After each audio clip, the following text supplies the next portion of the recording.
This is NDTV.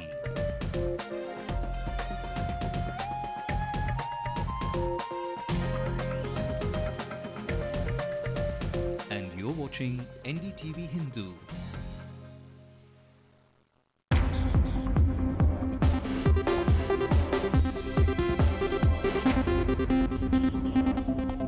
Hello and welcome to News Tonight on Ndtv-Hindu. I'm Ramanath and let's take a look at the top stories we're tracking tonight.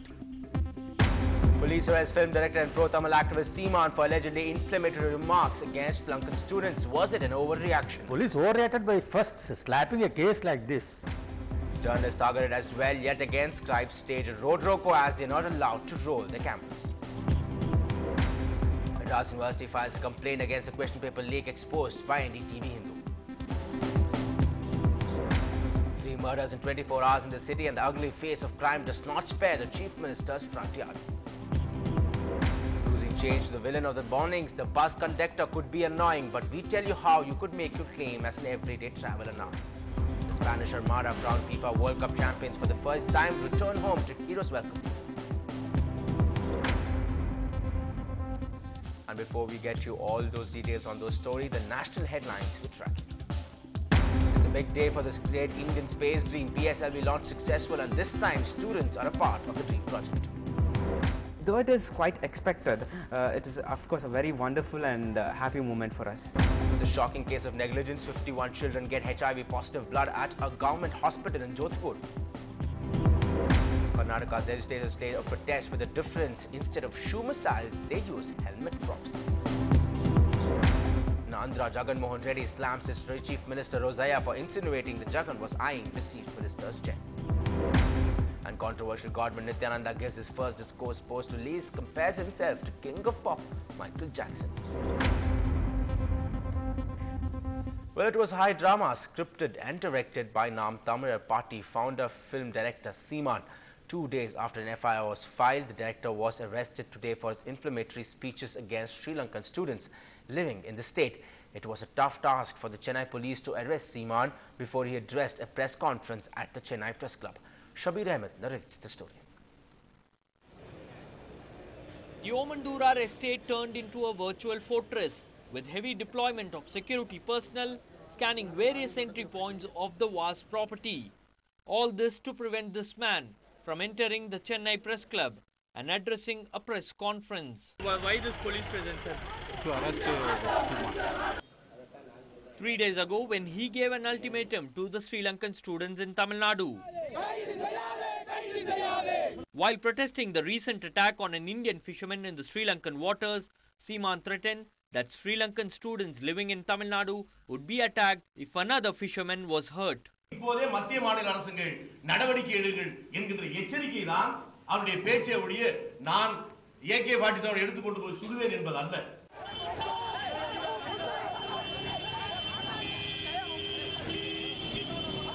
Sources say the police is likely to detain Seeman under the National Security Act. In Chennai, Shabir Ahmed for NDTV-Hindu. The arrest of this film director literally turned filmy fights action camera, it seemed. But amidst all the drama and confusion, video journalists were attacked. As always, journalists who try and capture every bit of the truth to get the story became soft targets to violence during a protest in Tamil Nadu. In fact, Ndtv-Hindu's camera person was shoved away and not allowed to shoot too, despite which we managed to get these pictures, which you're looking at right now.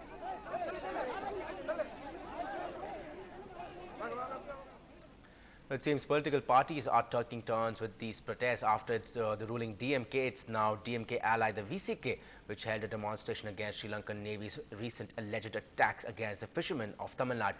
VCK Chief Tirumavalan led the protest against the attack near Sri Lankan Deputy High Commission and demanded an end to attacks on fishermen of Tamil Nadu and retrieval of Kachaitiva, which was ceded to Sri Lanka. VCK cadres raised slogans demanding the Indian government to close down the Sri Lankan Deputy High Commission in Chennai. Tirumavalan strongly condemned the Sri Lanka's reaction to United Nations probe team, as a minister of the Lankan government had recently held demonstration outside the UN office in Colombo, forcing it to shut down.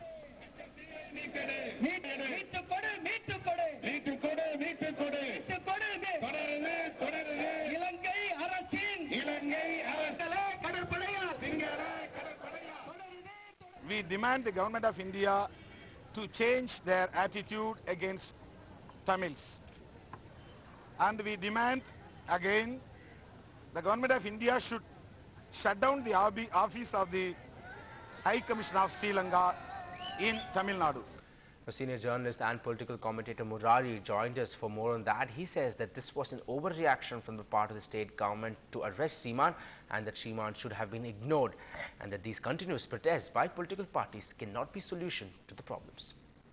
Just empty rhetoric. It should have been ignored. But sir, any mature government would have ignored it. By arresting him, you are making him a martyr. Chauvinism at its worst. And nothing can be done about it. The government of India should be, I am fully with these protesters in saying government of India should ask Sri Lankan government to stop attacking the Tamil Nadu fishermen, more so now that the LTT is no longer there and the waters are not troubled. They can arrest them, they can prosecute them, as Karnataka rightly said in his letter to the Prime Minister, but they have no business to shoot and kill fishermen. Police overreacted by first slapping a case like this, and you are talking about NSC. This won't stand scrutiny in a court of law. And then trying to shut out the media. He is going to have his say in the court of law. Definitely we are going to hear his side of the story. All right. So this is sheer high-handedness. In other news, the Registrar of University of Madras, P. Saravanan, has lodged a complaint with the City Police Commissioner over the MCA question paper leak. In fact, Ndtv-Hindu had broken the story about the MCA question paper leak on Saturday, following which MCA exams were cancelled on Saturday and Sunday. Now the university officials have apparently lodged a complaint with the City Commissioner.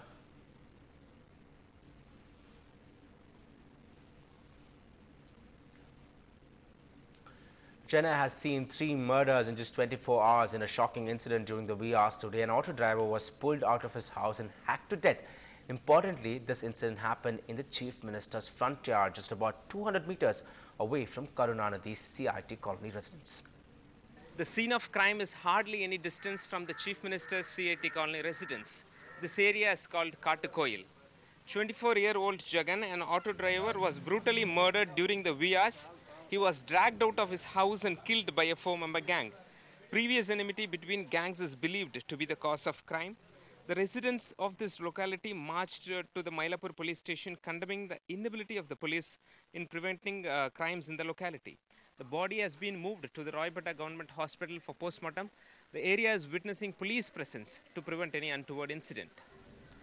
A 6-day-old baby is battling for life at the Surya Hospital in Vadapalani, flown to Chennai in a ventilator from Port Blair. The child is suffering from a fatal congenital heart disease.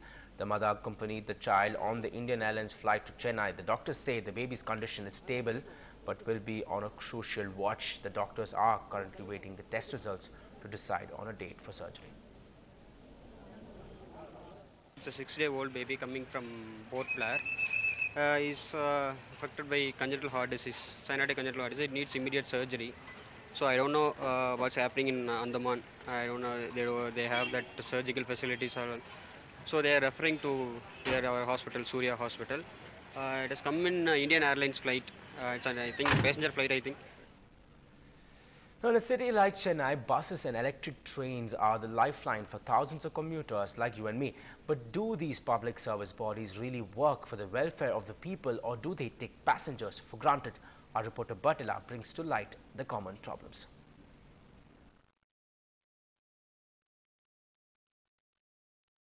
Here's one who wears a khaki and can cheat you off flat of your change. A bus conductor. Well, yes. Many would agree that one-to-many public bus employees annoyingly ignore your claim over the odd 50 paise or chide you for not tendering the exact bus fare. As I got in, I asked him once. So he told me, just a second, I don't have the change, I'll return it back. But by the time a stop came, I had to squeeze through and get down because it was jam-packed. The bus was just jam-packed and I didn't get my $4 back. I gave $100 and it was 18 rupees or something. And I asked the conductor for the money, but he didn't return. Interestingly, this has come up in a consumer court previously, which defined this act of the bus conductors as deficiency of services, favoring the consumer with proper compensations. All you need is your travelling ticket, on which the conductor has marked the amount due as proof enough to file a complaint. At the most, what he can do is he can write overleave the ticket, the balance, the money he has to be paid. He can always dispose with the money at the time of the passengers getting down, or else he can remit the money with the depot, where he is supposed to pay the daily remittances. Along with his own balance, the public money should also be remitted. So, and he can always tell the passenger, you can go and collect the money at the depot where I am collecting. It is also a mandate for buses to display an updated list of bus fare and the topo sketch of the bus route. In Chennai, Bertila, NDTV-Hindu. Well, time to slip on a short break, but on the other side, students propel the big Indian space stream PSLV's 17th launch with the student satellite.